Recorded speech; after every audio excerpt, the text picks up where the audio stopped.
Hello everybody and welcome to the channel. It's your host Bob Sales, this time's next year. So the last few months in VEVE we've seen quite a lot of changes recently, especially to the market. So with the drops, we've actually started seeing our first drops that are not sold out. Now this could be down to gem holding, gem squeezing, the market sentiment being down, or the fact that we don't have bots anymore. We're all aware of the dodgy inflation of the user base, down to the bots and the multiple accounts, the multiple phones. We're all aware of the dodgy gems. With that being said, we did get rid of the bot, well for now. We did get the app, well most of us, and we are getting MTL soon. So we've definitely had our ups and we've definitely had our downs. So with today's video, let's poke a bit of fun at some of the drops that didn't sell out and why they didn't sell out, and the probability if you hit now. Now if you do notice the chart, it is the ones what the Superstar Money boys use. I think it could be the Pudding Cheeks one. Either way, Superstar Money or Pudding Cheeks, one or the other. It's definitely from Superstar Money's channel. If you want the chart, subscribe to their channel, pay the membership fee. It's an easy buy right there. Now for me, this spreadsheet always helps me decide what drops to go for and what drops not to go for. Well, it helps tip the balance in a way, should we say. I didn't particularly like the Mighty Marvels drop, but because of this balance sheet, I went for the drop and I scored on the drop. So with that being said, let's get into the video and some dodgy looking drops or just way overpriced. And let's not forget the Superstar Juju you get for good luck. So to start off the list, we'll start with Marvel Studios Thor Love and Thunder. Rather than this being an almighty drop, it actually turned out to be an almighty flop. Now, I'm not being funny, but to be blunt, it didn't take a rocket scientist to see this one coming. There's a couple of things with this that leads this one to fail. To start off with, the box price. Now the box price is very high for a hammer on a pedestal. Not only that, but it's very movie specific with this one. And overall, just very boring. Now a lot of the feedback from the community is they do not like same collectible posed in 5 different ways. Now I get this isn't the same collectible. Get they're all a little bit film specific, they're all a bit different to each other, but they're still a hammer on a pedestal. And the other thing with this drop is, I noticed, why rare, ultra rare and secret rare? So we've got 2 rares, 2 ultra rares and a secret rare. Were VEVE trying to make this drop look a bit more valuable than it was to us? Because I'm not sure that plan worked. So with all that being said, let's run some numbers on this. For this one, as I said, we do actually have 2 rares, 2 ultra rares and 1 secret rare. So I've actually written that in the right hand side of the column there. At the top we have the cost, the box price. We have the total unsold mints left. I've added up all the rarities of what's remaining from each one individually. Now sometimes it says 2.9, so I've actually estimated it a little bit there. Definitely a little bit of give or take in this one. You can definitely get the idea. So normally they would use this for each drop, so what chances you would get on 4 box prices. So if you hit the button 4 times in a row, what chance would you get? Well, this spreadsheet actually still works for this instance. You can fill the spreadsheet out, say how many of each mint's left, and then it can give you the percentage of what chance your gain is. Now, of course, we're going to class this as 1 box price. We're not going to do multiple. This is just if you hit the buy now button now, what is your chances altogether? So surprisingly, there's actually not that many that's not sold out. I thought there'd be way more, I've got to be honest. But there is still 5,000 odd. So if you used to hit the buy now button now, this is a pretty obvious one, as we've got most of them selling under retail, apart from the secret rare. So you've actually got a 7% chance of actually landing something where you could get your money back. But overall, that's not positive. But to be fair, it's a lot higher than I thought it was going to be. So the next beauty we want to talk about, and core blimey, she is a beauty, it's the Harley Quinn. So the Harley Quinn black and white and red series. So series 3 this one is. Now as you can see by the screen, we've actually got different box prices. So I believe the rare was 90 gems. The others you can see on the screen. Now all different prices. Now the thing that makes me laugh about this one is of course the rare. The rare is the most ugliest thing I've ever seen in my life. The worst thing is the physical collectible looks like it. So you can't even blame VEVE for this one. That being said, the common's really nice. I actually like the common. The common is actually my favourite.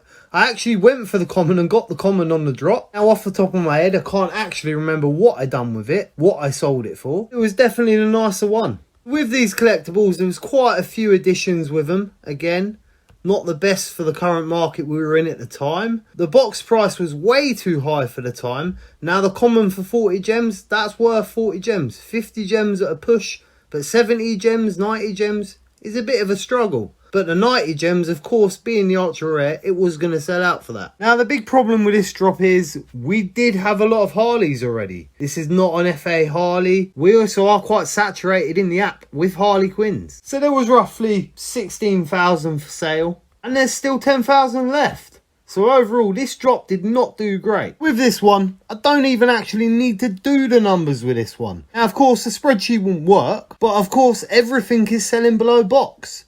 So even the ultra rare itself, the Philip Tan ultra rare is selling for 54 gems. Right now the common's 21, the uncommon's 30 and the rare's 21. So overall you're not looking great. So that is definitely not a button to hit right now. But one day prices will pass that and we will see these collectibles brought out. Either that or they get burnt. So next item on the agenda is poor old Blue. Now straight off the bat, Blue is not my favourite dinosaur on the app. T-Rex is always going to be the top dinosaur in the app, top predator in real life. So again with this one, it's not historically accurate. It is based upon a film character, rather than being the standard velociraptor we've come to know. So if they had done the velociraptor from the first films, that was hunting you in the kitchen, now that would have been a buy. In my opinion, Blue's not that popular. Now where I think VEVE messed up with this one is they probably should have done this one first. If they would have done this drop before the T-Rex, this drop might have sold out.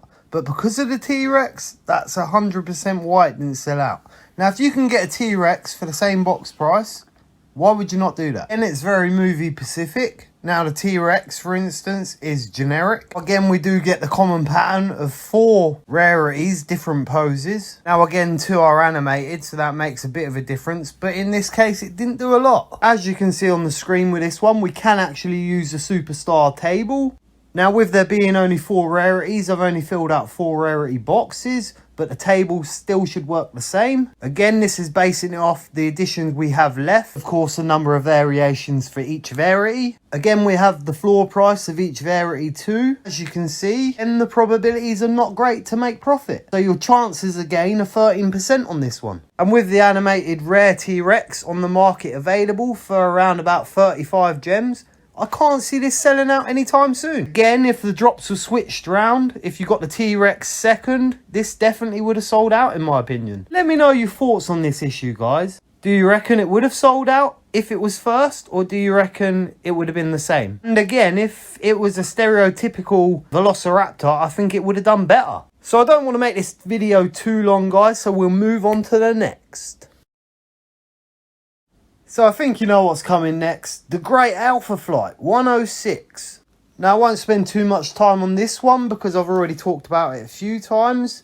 But I didn't have as many people here then, so I will go through this again with updated numbers, of course, and the spreadsheet. Now I don't know about you, but I've had one of them moments where I've sat at the pub board and I've hit the button. Sometimes you just miss the feeling of a drop and think, why not chance it? Well, this is exactly why you don't chance it. So we all know it was the month of Pride, so we had a few Pride drops. Now whether it was the drop itself, what it stood for, it's not everyone's cup of tea, or whether or not it was just the plain covers, or because we were in a down market at the time. Now let me take you back to the HRO Pride drop. Now they did not sell out. I think it was literally this week or last week that they actually sold out. So cut a long story short, everyone that brought them to sell, including myself, made absolutely no profits whatsoever. At this stage, most people just tried to recoup their money back from them. Now, personally, I opened mine, but if they were worth £800, I doubt I would have done.